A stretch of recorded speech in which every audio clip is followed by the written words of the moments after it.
Olá, a Rádio e a TV Justiça apresentam a partir de agora mais uma edição do Link CNJ, um programa do Conselho Nacional de Justiça que traz reportagens e conversas exclusivas com personalidades do mundo jurídico.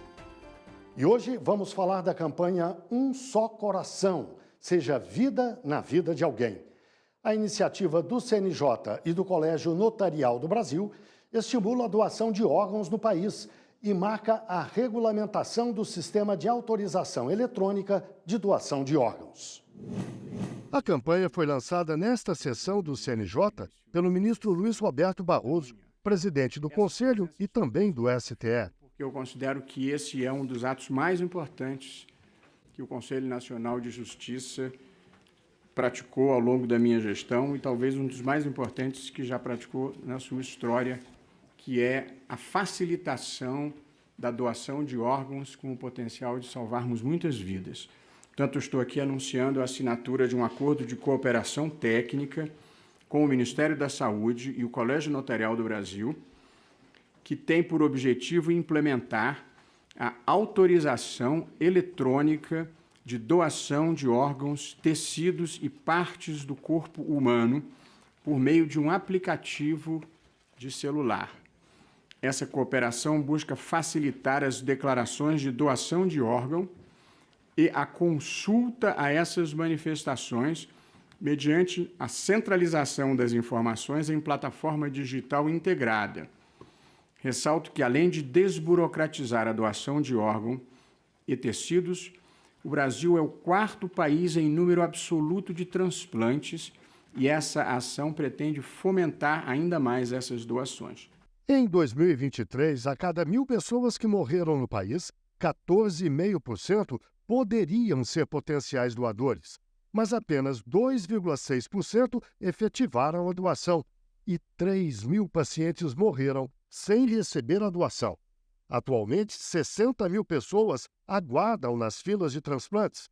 A ministra da Saúde, Nízia Trindade Lima, aposta na campanha do CNJ. O Ministério da Saúde tem a responsabilidade pela coordenação do trabalho do Sistema Nacional de Transplantes no Brasil e ver essa iniciativa do Conselho Nacional de Justiça, do Colégio Notarial do Brasil, é algo que nos deixa realmente, mais do que com esperanças, com a convicção de quanto essa ação pode favorecer o processo de doação de órgãos no Brasil. Para falar sobre o assunto, eu converso agora online com Daniela Madeira, juíza do Tribunal Regional Federal da 2ª Região, com sede no Rio de Janeiro, e conselheira do CNJ. Converso também com Gisele Oliveira de Barros, presidente do Colégio Notarial do Brasil. E ainda Gabriela Ribeiro Christman, diretora da Central Estadual de Transplantes do Distrito Federal. Muito obrigado a vocês três pela participação aqui no Link CNJ.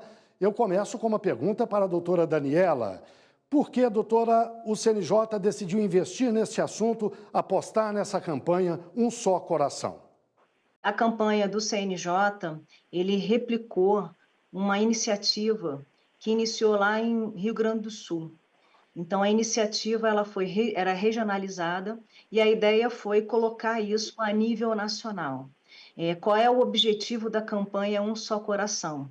É a autorização eletrônica de doação de órgãos. Qual é o motivo dessa campanha? A campanha, ela nasceu com o intuito de facilitar a declaração de órgãos, porque a gente verificava que todas as pessoas, elas faziam várias declarações, mas isso não era concentrado num só local, a informação ela não era concentrada num só local.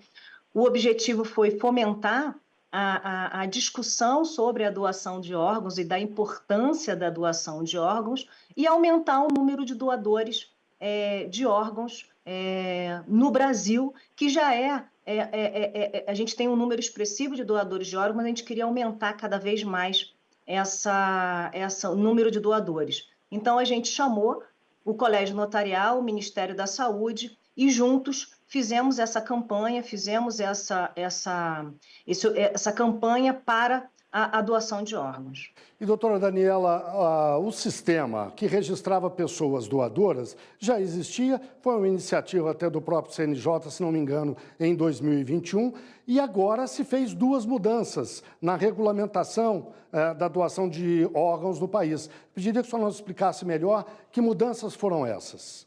Em contato com o Colégio Notarial, a doutora Gisele, que é a nossa presidente do Colégio Notarial, a gente solicitou a criação de uma ferramenta dentro da plataforma e-notariado para que a pessoa possa fazer essa doação de casa, de uma forma segura, através de um tabelião de notas. Então, foi desenvolvido uma ferramenta, que é a AEDO, a Autorização Eletrônica de Doação de Órgãos, em que a pessoa declara a sua intenção de doar os seus órgãos perante um tabelião de notas com total segurança. Essa informação ela é concentrada e ela automaticamente ela vai chegar lá na ponta, onde interessa, que são nos médicos, na hora de avaliação dessa declaração para que esses órgãos possam ser doados. Então, essa foi o principal mote, o principal motivo do provimento, através do provimento editado pela Corregedoria.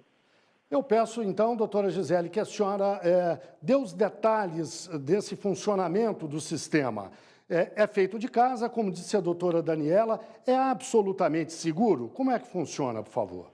O aplicativo da Autorização Eletrônica de Doação de Órgãos, ele é um aplicativo próprio, que é feito pelos notários, né?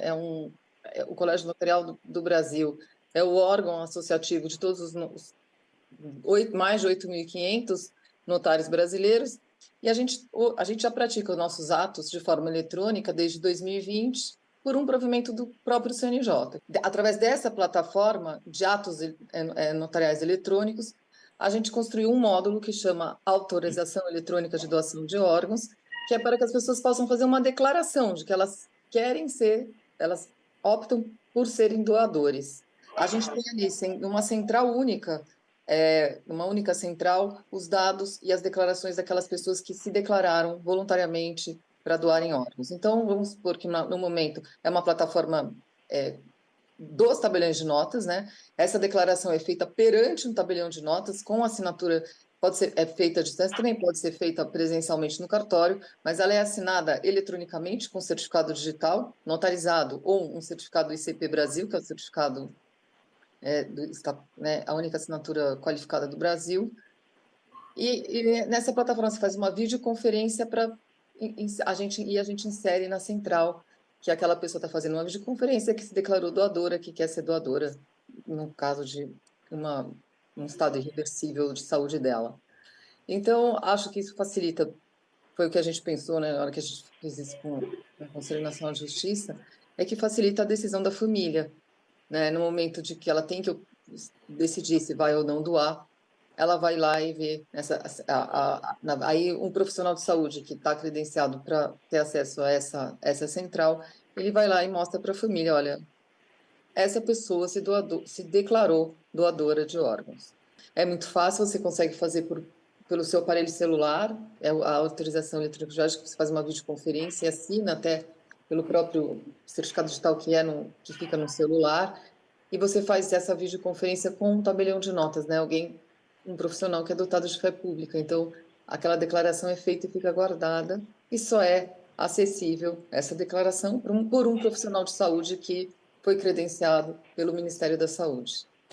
Doutora Gabriela, a senhora é profissional de saúde e trabalha na Central de Transplantes do Distrito Federal, é uma das diretoras da Central. Eu acho que ninguém melhor do que a senhora para nos dar uma dimensão humana dessa questão, a importância da doação de órgãos no país e nos dar um quadro da situação atual. É muita gente que consegue, por outro lado, um tanto ainda maior ou muito maior, não consegue a doação de órgãos por falta de doadores, por falta de um sistema realmente eficiente. Em que medida essa iniciativa do CNJ pode ajudar na superação desse problema? A gente que vive desse lado, a gente vive angústia, né? Tanto do familiar que está perdendo o ente, quanto daqueles que aguardam um transplante. Eu acho que toda a ação voltada para a conscientização da doação ela é válida, né? Esse seria um modo de deixar a família consciente da vontade do doador, Porque, sim, hoje a legislação do país, ela exige que a família seja a autorizadora daquela doação, né?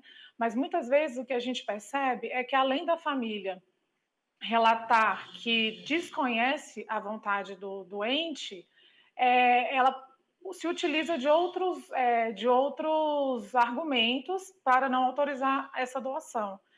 Então, talvez, né, a gente teria que avaliar isso a um longo prazo, mas talvez essa iniciativa possa facilitar essa decisão da família. A gente sabe que aquele momento em que a gente aborda a família, o momento da entrevista, ele é muito delicado, porque muitas vezes são pessoas, né, que sofreram de traumas recentes, não são aquelas pessoas, né, em que a família teve um tempo ainda para acostumar com a ideia, para aceitar a ideia.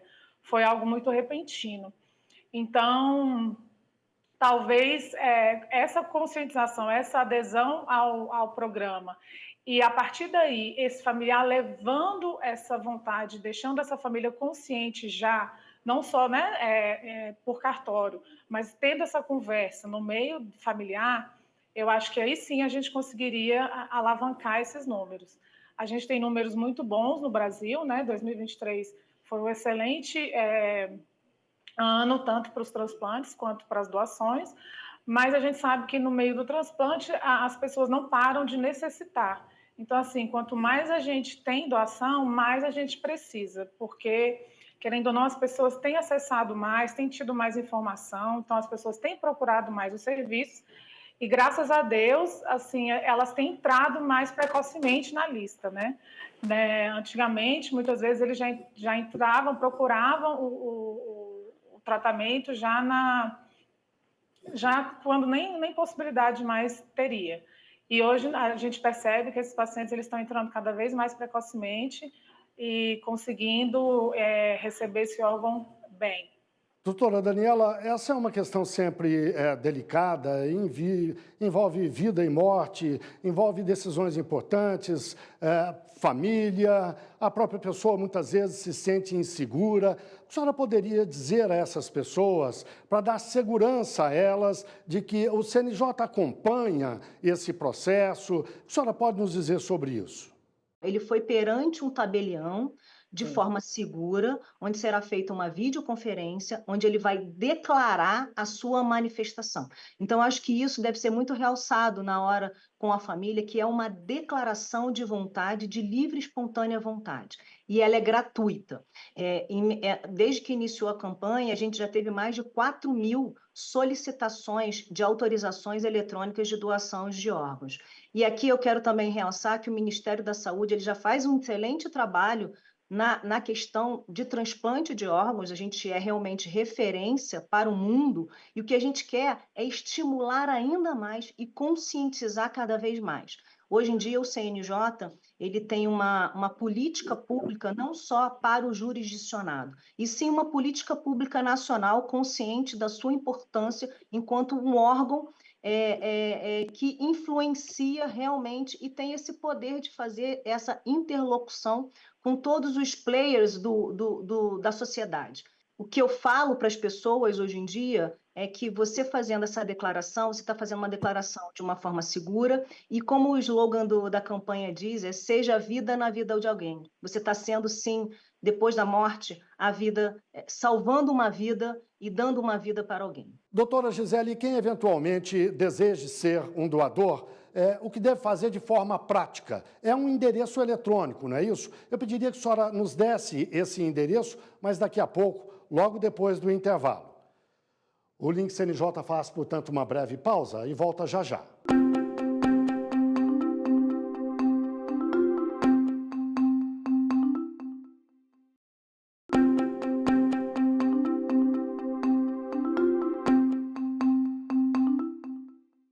O Link CNJ está de volta, transmitido pela rádio e pela TV Justiça, e hoje falamos da campanha Um Só Coração. A iniciativa do CNJ e do Colégio Notarial do Brasil estimula a doação de órgãos no país e marca a regulamentação do Sistema de Autorização Eletrônica de Doação de Órgãos.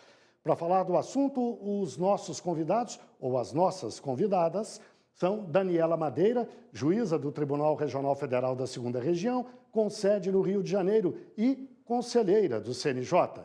Também Gisele Oliveira de Barros, presidente do Colégio Notarial do Brasil, e Gabriela Ribeiro Christmann, diretora da Central Estadual de Transplantes do Distrito Federal.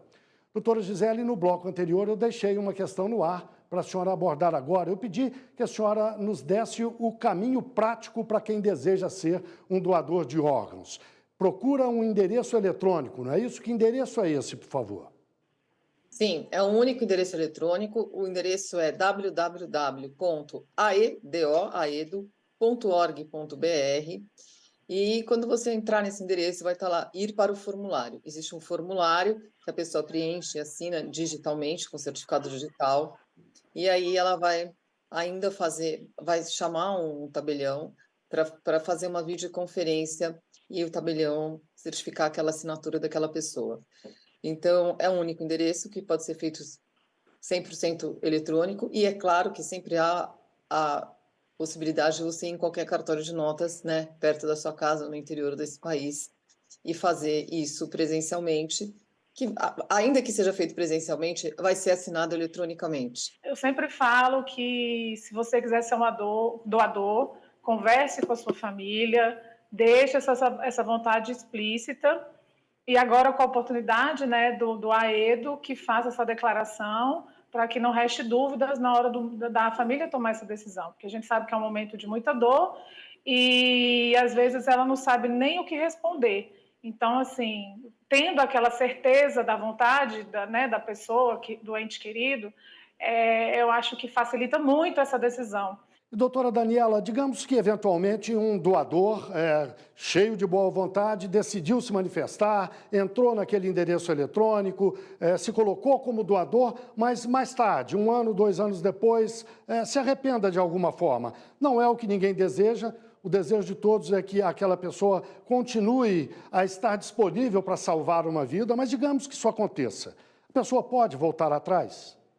É importante realçar que aqui é uma declaração de vontade, né? Ele tem que ter a vontade de declarar. Se em algum momento ele não tem mais essa vontade, ele pode simplesmente voltar ao cartório ou acessar eletronicamente e revogar essa autorização eletrônica de doação de órgãos.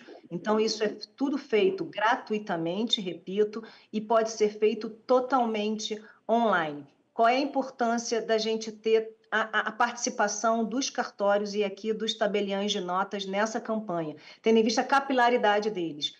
A gente tem quase que em todos os rincões do nosso país, nós temos um tabelião, nós temos um cartório, então é importante que a pessoa saiba que se ela voltar lá e ela não quiser mais doar os seus órgãos, né, ela pode voltar e pode fazer essa declaração de vontade, porque o que a gente respeita é a declaração de vontade da pessoa feita perante o tabelião, e isso que traz total segurança jurídica. E eu queria também chamar todos que participem dessa campanha, que é uma campanha que eu acho que faz a diferença na vida de uma pessoa, salvar a vida de uma pessoa, e eu acredito que é uma campanha que foi feita pelo CNJ, uma das campanhas mais bonitas, tendo em vista que ela não é tão voltada para o jurisdicional, e sim para uma sociedade como um todo, e a gente pretende, com isso, ter outras ações sempre em parceria, como foi essa, com o Colégio Notarial e o Ministério da Saúde.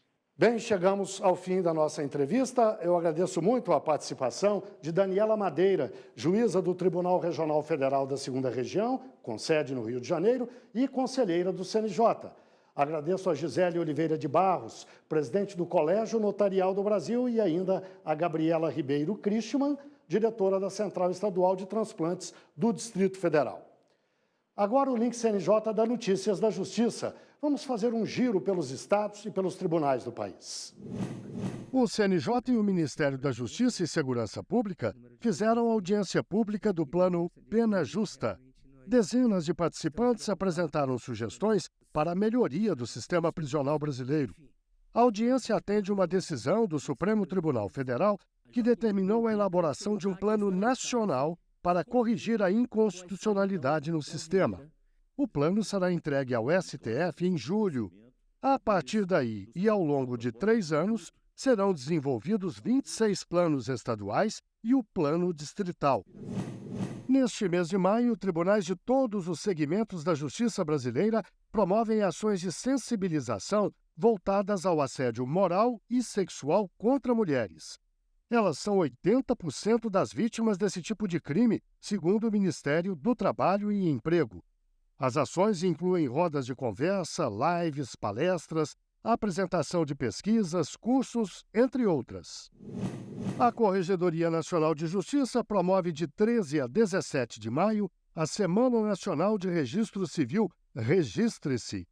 O objetivo é assegurar e facilitar a emissão de documentação básica, como certidão de nascimento. Neste ano, a prioridade é o atendimento de pessoas em situação de rua, povos indígenas e aqueles privados de liberdade. A ação é nacional e tem o apoio das Corregedorias Gerais e das associações de registradores de pessoas naturais estaduais, com atendimento nos 26 estados brasileiros e no Distrito Federal. É hora do CNJ nas redes? Vamos ver algumas das postagens que marcaram a semana nas redes sociais do CNJ. Oi, pessoal! Se você é aposentado, pensionista, militar reformado ou da reserva e é portador de alguma doença grave, sabe que você tem o direito à isenção no imposto de renda. Mas mesmo que você tenha isenção, a declaração deve ser feita anualmente. Confira nas nossas redes a lista completa das doenças que, por lei, desobrigam o pagamento do imposto. Ainda é muito comum famílias em que um dos cônjuges trabalha fora e o outro se dedica exclusivamente aos cuidados com a casa e com os filhos. Mas caso a relação chegue ao fim, a pessoa que se dedica ao lar tem sim direito à divisão de bens. Isso porque, mesmo que a pessoa não trabalhe fora, o patrimônio conquistado durante o casamento deve ser partilhado de acordo com os regimes de bens estabelecidos no casamento. Você sabia que é possível pedir a revisão da pensão alimentícia? É isso mesmo. O valor estabelecido para a pensão é fixado com base na necessidade de quem recebe e na condição de quem paga. Dessa forma, se acontecer alguma mudança nessas variáveis, é possível fazer o pedido da revisional de pensão alimentícia.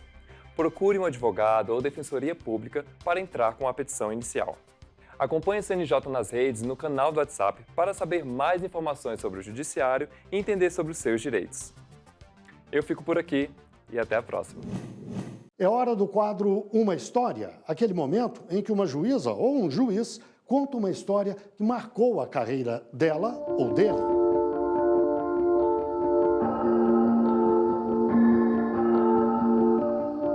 Meu nome é Junô de Andrade, sou juiz de Direito do Tribunal de Justiça do Estado do Pará. Estou aqui para contar uma história marcante na minha vida enquanto juiz, enquanto magistrado de carreira daqui do tribunal. Aqui, quando a gente se fala de Tribunal de Justiça do Estado do Pará, a gente fala de Amazônia e a gente fala de conflitos pela posse da terra. Acesso à terra, acesso à moradia.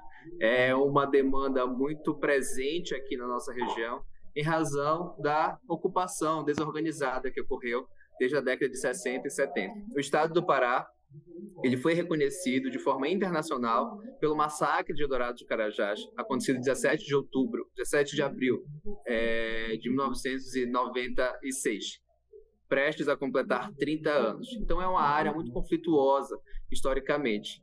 E já existia um processo de reintegração de posse com trânsito em julgado, com outro processo relacionado à anulação dessa sentença, e esse processo não era cumprido, porque impactava quase 150 famílias. Então, se a gente for ver a quantidade de pessoas, era mais de 500 pessoas que seriam impactadas com essa decisão. E o temor de cumprimento dessa decisão foi exatamente pela grande conflituosidade existente da região, pela grande complexidade dos movimentos sociais, de todos os movimentos de acesso à terra e como a polícia militar iria cumprir. Esse processo já estava há muito tempo e não se conseguia resolver, não se conseguia criar uma solução de forma conjunta.